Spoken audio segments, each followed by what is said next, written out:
Basically سیدوں میں خصوصاً یہ جو کاظمی سید ہیں ان کے اندر اس حوالے سے بڑی سختی ہے. غیر سید میں یہ اپنی بچیاں نہیں دیتے، بوڑھی ہو جاتی ہیں، مر جاتی ہیں.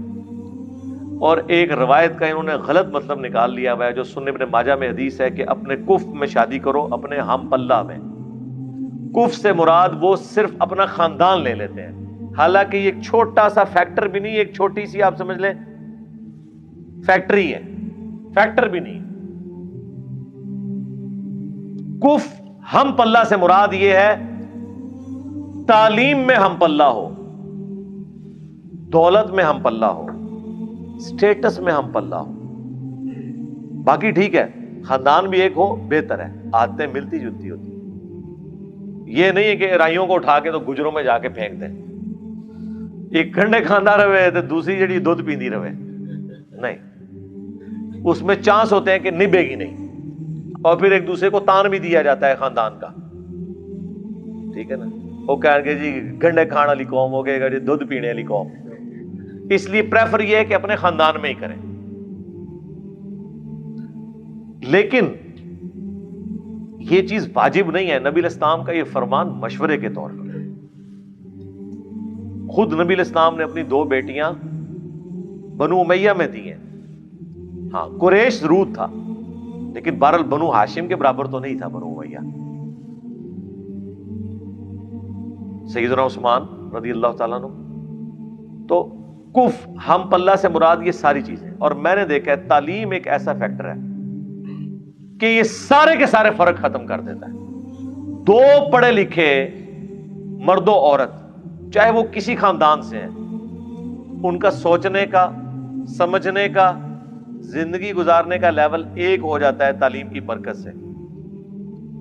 تعلیم ہر چیز کے اوپر سپر سیڈ کر جاتی ہے. تو آج کے دور میں پہلے نمبر پہ میں سمجھتا ہوں تعلیم ہے جو کف ہے. بعد کی چیزیں بھی دیکھیں آپ، دولت بھی، سٹیٹس بھی. اب یہ بہت بڑا ظلم ہے کہ ایک بچی جو بچپن سے گرمیوں میں ایئر کنڈیشن میں سوئی ہے اسے لا کے آپ جھونپڑی میں لے آئیں اور اسے جو ہے وہ مولا علی کے زہد والی حدیثیں سناتے رہے آپ، اور سیدہ فاطمہ کی چکی والی حدیثیں سنائیں اور لا کے چکی اس کے سامنے رکھ دیں. نہیں، اس طرح نہیں ہوگا. چکی والی چاہیے تو جائیں پھر چکی والی لے کے آئیں، تھوڑی بھی چکی چلائے گی. اور اتنی سخت جان ہوئے گی جو لڑائی ہوئے گی تو گوڑیاں تلے دے کے مارے گی. ہاں ذہن چ رکھنا. ہاں یہ نہیں ہے تھوڑی چکی ایسی چلائے گی تھوڑا شوق بھی پورا ہو جائے گا چکی چلانے کا. بڑا ظلم ہے اپنے کف میں شادی کرنا. تو یہ جو اس طرح کا معاملہ کرتے ہیں نا، اس کی وجہ سے پھر سنی شیعہ کا کنفلکٹ آ جاتا ہے. جی سید تو ہیں لیکن وہ سنی ہیں، ہم شیعہ ہیں. یار امام خمینی ان سے بڑا کون سید ہے؟ ان کے داماد جو ہے نا وہ غیر سید ہے، انہوں نے اپنی بیٹی غیر سید کو دی ہوئی ہے. یہ 2 مسئلے پاکستان کے شیعہ کے بڑے عجیب ہیں جو ایران میں نہیں ہیں. ایک نبی الاسلام کی 4 بیٹیوں والا مسئلہ. ایران کے شیعہ میں بہت سے علماء نبی الاسلام کی 4 بیٹیاں مانتے ہیں، بلکہ نہج البلاغہ میں حضرت عثمان کو جب حضرت علی سمجھانے آئے ہیں، جب ان کے گورنروں کی شکایتیں پہنچی ہیں تو انہوں نے یہی کہا کہ تمہارا معاملہ ابو بکر عمر والا نہیں ہے، تمہیں رسول اللہ کی قرابت زیادہ حاصل ہے، دامادگی کا شرف حاصل ہے، اس لیے تم زیادہ احتیاط کیا کرو. ایک یہ مسئلہ 4 بیٹیوں والا، اور دوسرا سید کا غیر سید سے نکاح. تو امام خمینی نے تو اپنی بیٹی خود غیر سید کو دی ہوئی ہے. اچھا سید یہ کہتے ہیں جی آپ بچی کسی کی لے سکتے ہیں سید کے لیے، اپنی بیٹی نہ دیں. تو امام خمینی نے تو دی ہے. اہل سنت میں بھی بعض لوگوں نے غلوف کیا ہے. پیر میرعلی علی شاہ صاحب نے پوری کتاب لکھی، انہی کا وہ پڑ پوتا ہے پیر نصیر الدین صاحب، انہوں نے ان کے خلاف فتویٰ لکھا ہے کہ میرے پردادے کا یہ فتویٰ غلط ہے. اس کی وجہ سے ان کے ابا جی پوری زندگی ان سے ناراض بھی رہے کہ اس نے ساڈے بابے نال مخالفت کی تھی. ان کا لیکن یار بابا تو ہم نے اس کو ماننا ہے نا جس کی قبر مدینے میں ہے. ہمارے بابا جان تو وہ ہیں النبی اولا بالمؤمنین من انفسہم وازواجہ امہاتہم. نبی مومنین کی جانوں پر ان سے بڑھ کر حق رکھتے ہیں، اور نبی کی بیویاں امت کی مائیں ہیں. تو نبی علیہ السلام امت کے کیا ہوئے؟ باپ روحانی طور پر. تو ان کو ماننا ہے نا. تو یہ جو اس قسم کے آپ کو واقعات مل رہے ہیں، اس کے پیچھے اس طرح کی بنیاد کے اوپر بچیوں کو زیادہ عرصے تک بٹھانا، پھر بچیوں کی مرضی کے بغیر ان کے رشتے کرنا. لیکن اس کا یہ بھی نہیں حال ہونا چاہیے کہ بچی بھاگ جائے، انکار کر دے. اگلے دن ایک فون آیا کہ جی وہ اس وقت شادی کر لی تھی لیکن طلاق لینی ہے وہ ماں باپ کے روب کی وجہ سے. میں نے کہا اب ماں باپ کو ذلیل کروانے لگے ہو. جرت کرنی تھی نا اس وقت, انکار کرنا تھا, وہ ذلت کم تھی. اب شادی کے بعد جب طلاق لو گی تم تو کیا ہوگا؟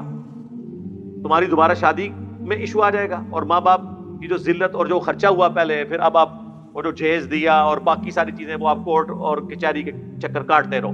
اس سے بہتر ہے کہ پہلے انکار کر دو, بعد میں جو ذلیل کرنا ہے. لیکن بھاگنے والا کام نہیں ہونا چاہیے. یہ شادی ٹائم پہ نہ ہونا یا مرضی کے خلاف شادیاں کروانا یہ بھی سبب بنتا ہے. میں جسٹیفائی نہیں کر رہا ان بچیوں کو جو بھاگ جاتی ہیں, لیکن ماں باپ کو بھی دیکھنا چاہیے کہ وہ بھی اس قسم کی حرکتیں کرتے ہیں جس کی وجہ سے اس طرح کی ایکٹیویٹیز ہوتی ہیں.